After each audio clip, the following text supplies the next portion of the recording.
Chers téléspectateurs, amis du petit écran, bonsoir. Bienvenue dans votre émission École Guinée sur la télévision nationale. Au compte de ce nouveau numéro de nouvel an de l'émission École guinéenne sur la télévision nationale, nous nous intéresserons aujourd'hui sur la progression des cours dans les établissements d'enseignement scolaire et la qualité du service rendu par nos différents enseignants dans les établissements scolaires du pays. Alors sans plus tarder, je sais que vous serez tout à l'heure épatés de cette prestation de ces professeurs. Suivez, chers téléspectateurs.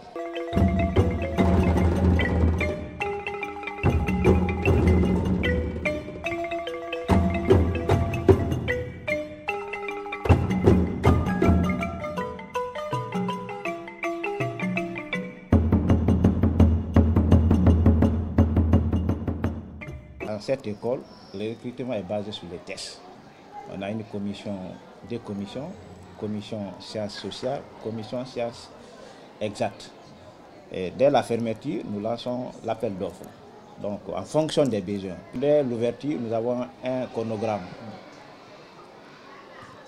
On suit le programme officiel, l'emploi du temps, et nous veillons aussi à la progression des programmes. Cela commence où? Cela commence d'abord à la qualité de l'enseignement. Après le programme, on les suit. Vous savez, gérer l'école, ça se répartit au niveau de 4 groupes. Nous avons les autorités de l'école. Nous avons aussi les enseignants, les élèves et aussi les parents d'élèves. Nous, à ce qui nous concerne, nous, l'autorité de l'école, nous jouons le rôle d'animateur, de promotion et de planification, ce qui concerne tous les documents pédagogiques. En fonction maintenant des calendriers scolaires de l'année, nous regardons le programme et nous suivons le programme. Chaque 2 semaines, nous regardons l'évolution et l'exécution des programmes. Tant vaut l'école, tant vaut la nation. Le bien le plus précieux, ce sont des enfants. Donc j'interpelle les parents d'élèves à nous aider à canaliser les enfants, de veiller sur le travail des enfants, surtout l'habillement. Les devoirs à la maison. Quand l'enfant rentre, il faut contrôler. Quand l'enfant veut quitter, il faut contrôler.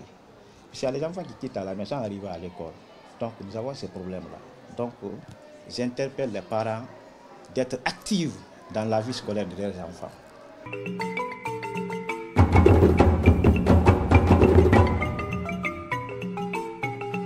Je vais tout à l'heure surprendre un professeur en citation de classe pour voir comment les cours se passent dans cette école. Chers téléspectateurs, vous allez voir tout à l'heure avec ce professeur, ce talent qui est devant vous, il va s'exprimer à travers la craie.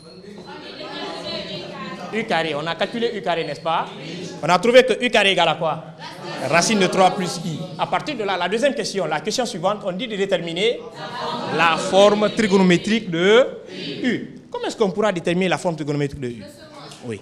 Connaissant U carré, on va essayer de trouver le module de U carré. Après, trouver le module de U. Ensuite, trouver l'argument de U carré. En fonction de U carré, on va trouver l'argument de U aussi. La question, elle est répondue.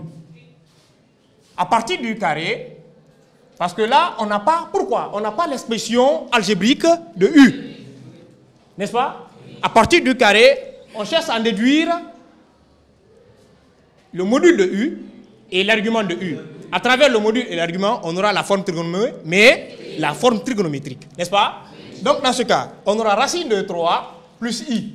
Module de U carré égale à quoi? Égale la racine de la partie réelle au carré.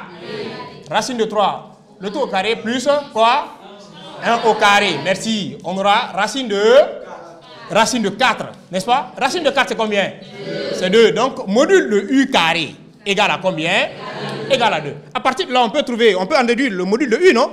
Oui. Comment est-ce qu'on pourra en déduire le module de U? Oui. Pour trouver le module de U, connaissant le module de U carré, oui, on prend module de U égale racine de 2. C'est comme si vous avez module de U à la n. C'est égal à quoi? C'est égal à module de U, le tout à la n. C'est ce qu'on applique d'abord. Donc on aura module de U carré égale à 2. On tire alors le module de U, n'est-ce pas? Oui. Le module de U égale à quoi? Merci. Ce n'est pas demandé, n'est-ce pas? Mais c'est une question importante, n'est-ce pas? Ce n'est pas demandé. Donc maintenant, à partir de là, on cherche quoi? On cherche l'argument de U carré. À partir de l'argument de U carré, on aura l'argument de U, n'est-ce pas? Donc alors, cherchons l'argument de U carré. L'argument de U carré égale à quoi? On peut désigner par un angle, une ouverture, n'est-ce pas? Donc on aura quoi?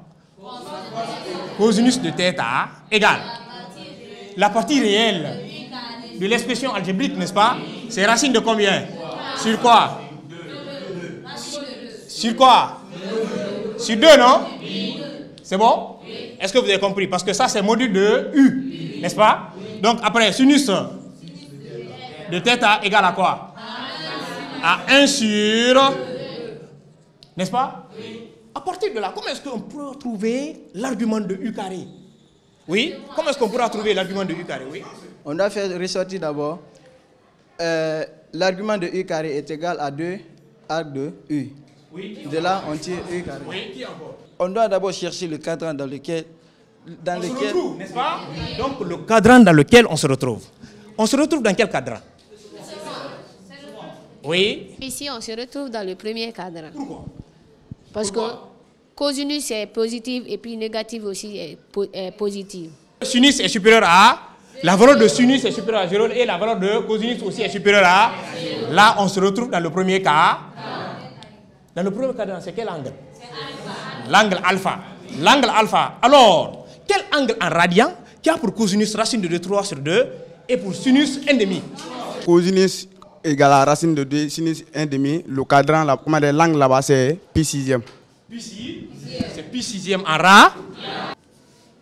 C'est pi sixième. Mais pi sixième là, ça c'est un argument. Un argument de quoi? De quel nombre complexe? De U carré. À partir de là, qu'est-ce qu'on doit trouver? Qu'est-ce qu'on nous demande?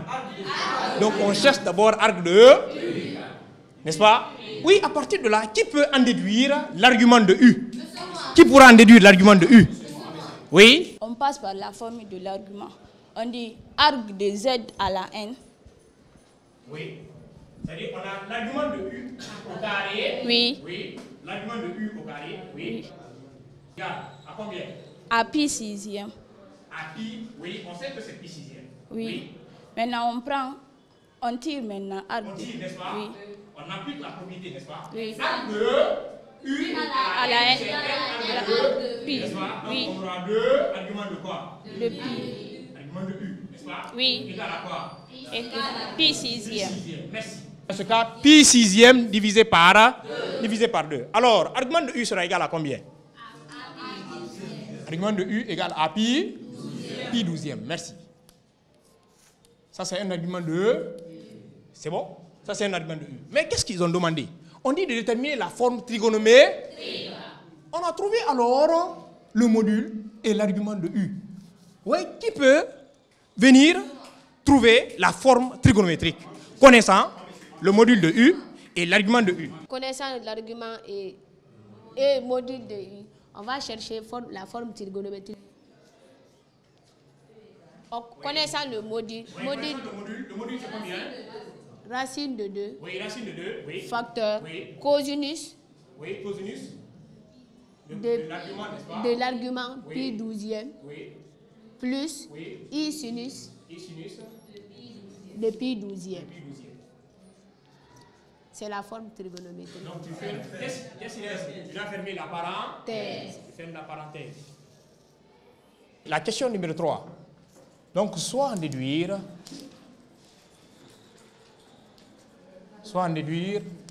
les valeurs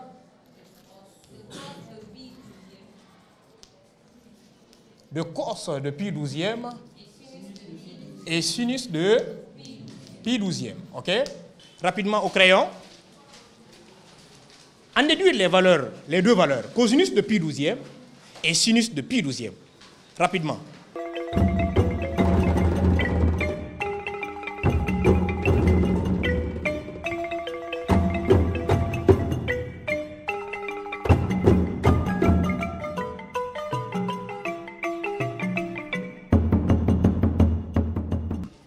On dit d'en déduire les valeurs de cos de pi douzième et sinus de pi douzième. D'abord, connaissant l'expression de U, on va essayer de trouver la forme algébrique de U. On sait que U est égal à 1,5 facteur de 1 moins i plus racine de 3 facteur de 1 moins 1 plus i. On va essayer de développer. Hein. On aura u égale. En développant, on aura 1 demi moins i sur 2 plus racine de 3 sur 2. J'ai développé directement. Plus racine de 3i, i racine de 3 sur 2. Je vais regrouper les parties réelles ensemble et les parties imaginaires. Donc, j'aurai u égale, on a 1 demi et racine de 3 sur 2. Donc, j'aurai 1 plus racine de 3 sur 2. Maintenant, plus, je vais essayer de factoriser par i ici. Hein? Plus i facteur de racine de 3 plus, maintenant, moins 1 sur 2. On va dire par comparaison, on sait que ça c'est la forme trigonométrique de u. Donc, on aura u égale à u. Par comparaison, en développant, j'aurai racine de 2, cos de pi 12e est égal à 1 plus racine de 3 sur 2, toujours racine de 2 sinus de pi 12e est égal à racine de 3 moins 1 sur 2. On va essayer de tirer cosinus de pi 12e et sinus de pi 12e. La cosinus de pi 12e est égal. Je vais multiplier les deux là ici.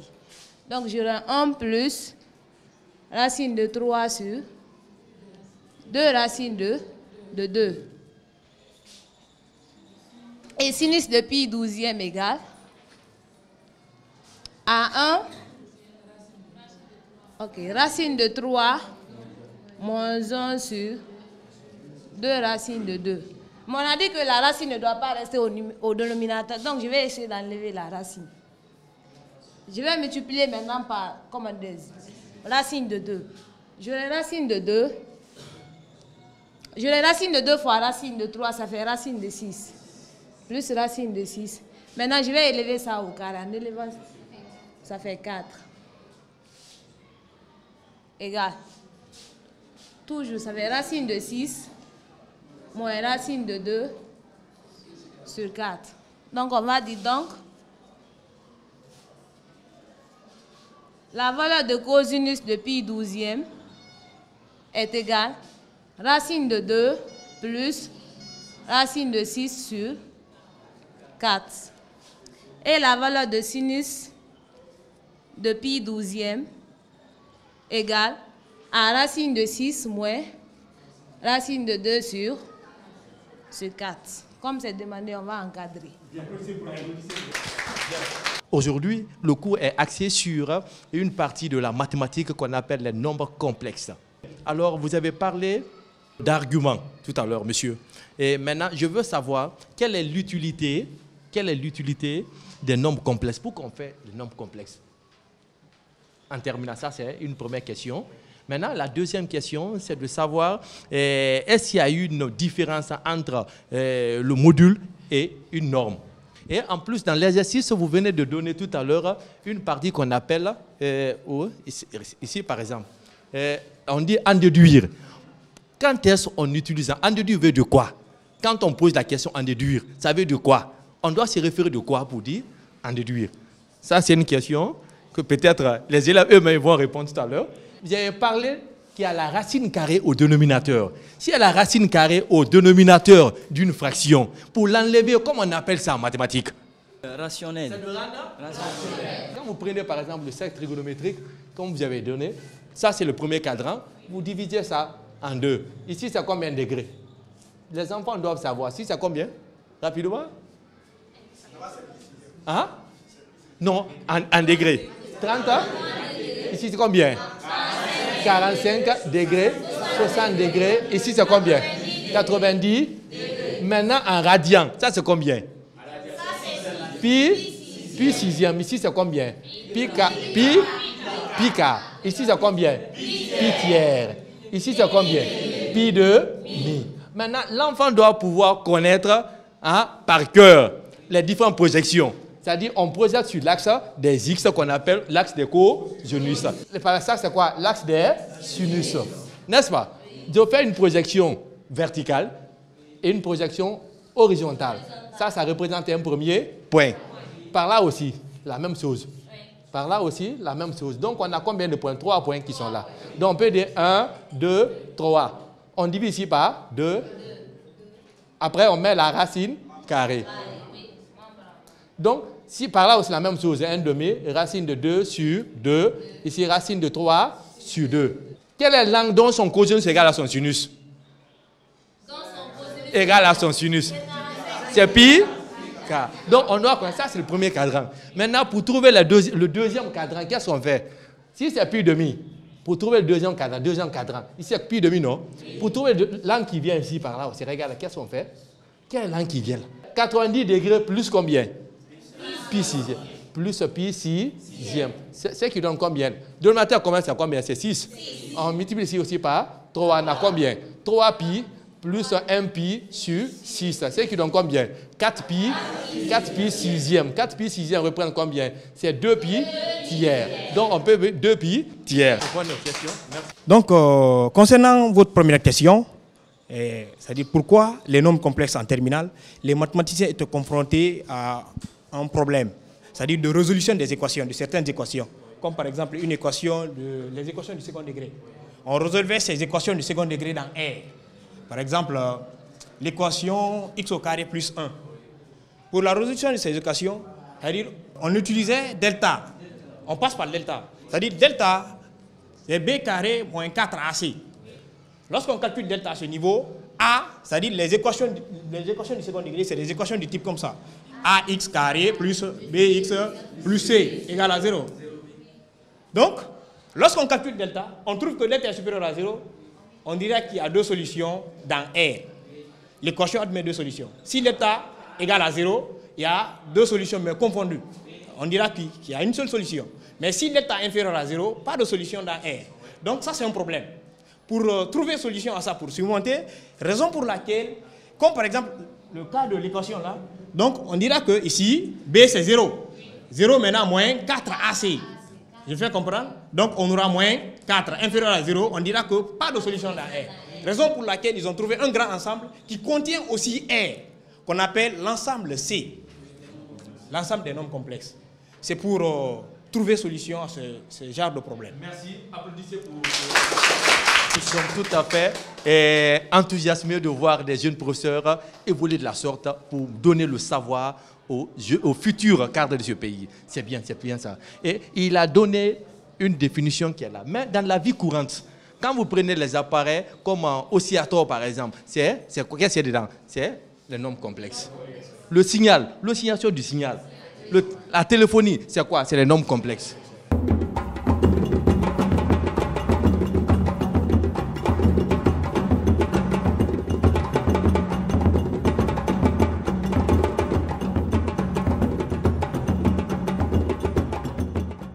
Après la terminale de la science mathématique, nous voici à présent avec les élèves de la terminale de la science sociale qui vont tout à l'heure se prêter à nos questions. Bonjour monsieur.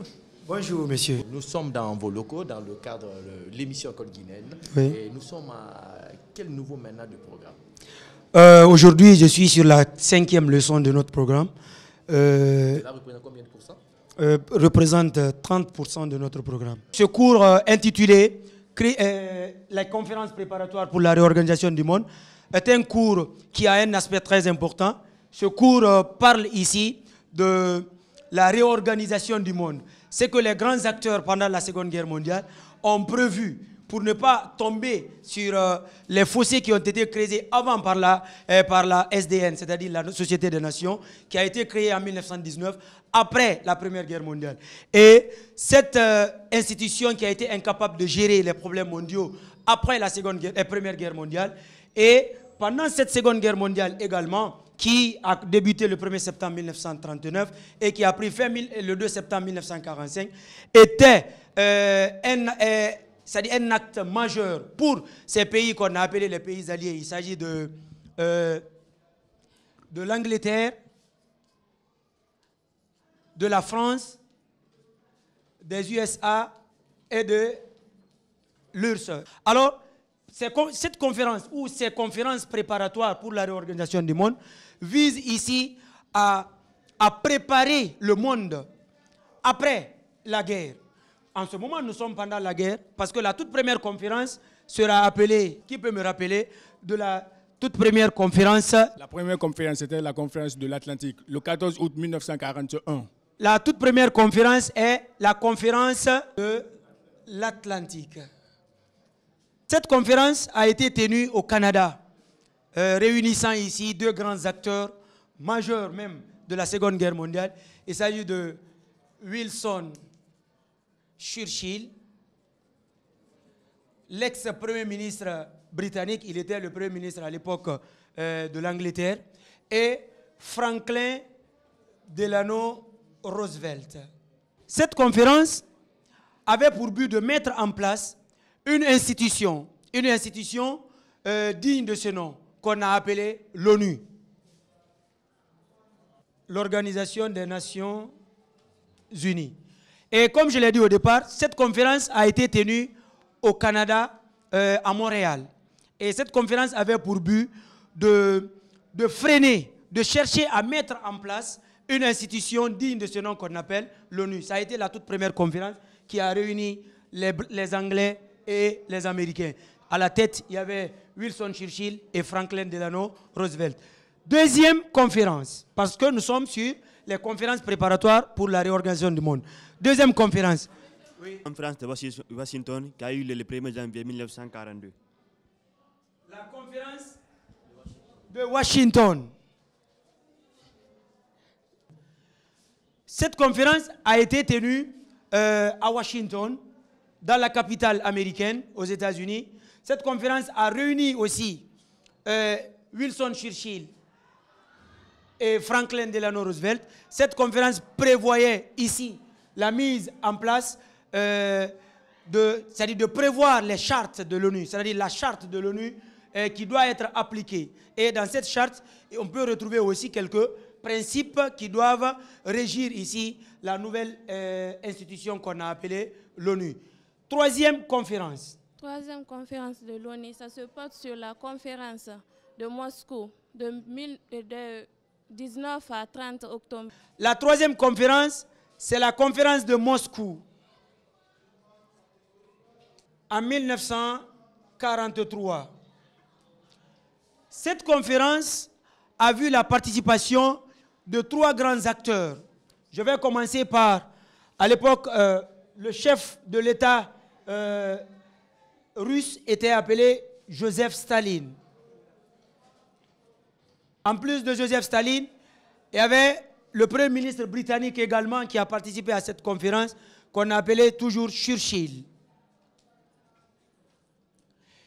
Et le président américain à l'époque, Franklin Delano Roosevelt.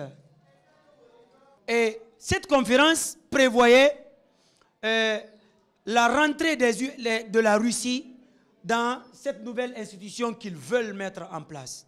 Et cette nouvelle institution, qu'on a appelée l'ONU, avait déjà trois grands acteurs, c'est-à-dire trois grands pays permanents. Il s'agit des États-Unis, de la France et de l'Angleterre. Mais il fallait trouver aussi d'autres nations pour en avoir 5. Il a été choisi, le choix est tombé sur la Russie, et la Russie qui a combattu du côté des Alliés pendant la Seconde Guerre mondiale. Alors, la quatrième conférence sera la conférence de Téhéran du 28 novembre 1943. Et aussi la cinquième conférence, c'est la conférence de Bretton Woods qui a vu la mise en place ici des institutions financières de l'ONU. Il s'agit de la Banque mondiale, appelée avant la BIRD, c'est-à-dire la Banque internationale pour la reconstruction et le renouveau. Aussi, il y a eu le FMI, le Fonds monétaire international. La sixième conférence, c'est la conférence de Dumbarton Oaks en Angleterre. Après, il y a la conférence de Yalta, il y a la conférence de San Francisco aux États-Unis et la conférence de Potsdam. Alors, en résumé, vous allez comprendre que les différentes conférences qui ont eu lieu pendant la Seconde Guerre mondiale pour réorganiser le monde furent au nombre de 9. Il y a eu 9 conférences et que ces 9 conférences nous ont conduits vers la création de l'ONU en juin 1945. Et ces conférences la création de l'ONU va pousser le monde à penser positivement à la paix, parce que l'objectif général, le but fondamental de l'ONU, c'est de mettre la paix dans le monde, c'est de continuer à pousser les acteurs de la Seconde Guerre mondiale, cette conflagration, c'est-à-dire cette guerre, jusqu'à la mise en place de l'ONU. Et ce matin, nous avons eu la chance de voir les différentes conférences préparatoires pour la réorganisation du monde de 1939 jusqu'à 1945, qui sont au nombre de 9. Et je pense que les élèves, quelques élèves peuvent avoir quelques questions autour de cela avant de continuer. C'est ce qui fait la fierté de l'école guinéenne. Nous voyons réellement qu'il y a la relève, les jeunes enseignants qui font la fierté de l'école guinéenne. Là, c'est bien. Alors, monsieur, je viens de suivre ton cours avec intérêt. Et je m'en vais vous poser quelques questions. Et en plus, tes chers élèves aussi vont amender, donner quelques questions liées à ce cours. Ben, c'est sur les crises des années de la Seconde Guerre mondiale. Bon, moi, j'aimerais savoir quelles ont été l'issue de toutes ces conférences que vous venez de donner. Quel a été aussi l'atout même pour l'Afrique. L'atout que l'Afrique a eu pendant cette conférence, parce que l'Afrique a eu l'idée d'aller vers les indépendances. Le siècle des indépendances sera proclamé à partir de 1945, juste après la Seconde Guerre mondiale, parce que les États africains vont demander ici leur indépendance. Parce qu'ils ont participé. Le cours que précède à ce cours-là, ce cours était la participation africaine et malgache à la Seconde Guerre mondiale. Si la guerre est terminée, les Africains aussi doivent demander leur indépendance. Et cela a été fait. Je pense que ça a été le seul atout que les Africains ont eu, même s'il y a eu deux voies, la voie violente et la voie pacifique. Moi, j'aimerais savoir, parmi ces 9 conférences, quelle est la conférence qui a suscité la mise en place de l'ONU? La conférence de San Francisco. Je vous rappelle que ce n'est pas une seule conférence qui a donné naissance ici. Parmi ces conférences, la toute première conférence d'abord, c'est la conférence de l'Atlantique, qui a suscité, parce que l'idée, la première idée, les premières sensations sont venues de la conférence de l'Atlantique. Après, il y a eu la conférence de Yalta et la conférence de San Francisco. Monsieur, moi, j'aimerais savoir quelle est la conférence la plus importante entre toutes ces conférences que vous venez d'expliquer. Toutes ces conférences, elles sont importantes. Ton frère vient de signaler quelle est la conférence, parce que le but fondamental, c'est la mise en place de l'ONU. Mais la toute première conférence qui a donné naissance aux 8 autres conférences, je pense que si je prends, si je dois répondre ici, quelle est la conférence la plus importante? C'est la première, parce que c'est elle qui est à la tête et qui a donné naissance aux autres conférences. Alors, chers téléspectateurs, vous avez compris de fond en comble ce cours d'histoire donné par ce talentueux professeur qui est à mes côtés. Je crois bien que c'est à l'issue de ces conférences que l'Afrique aussi a réclamé, hein, c'est son indépendance. Alors, sans plus tarder, nous allons clore cette émission avec ce talentueux monsieur. Merci, à la prochaine. Applaudissez pour vous ici.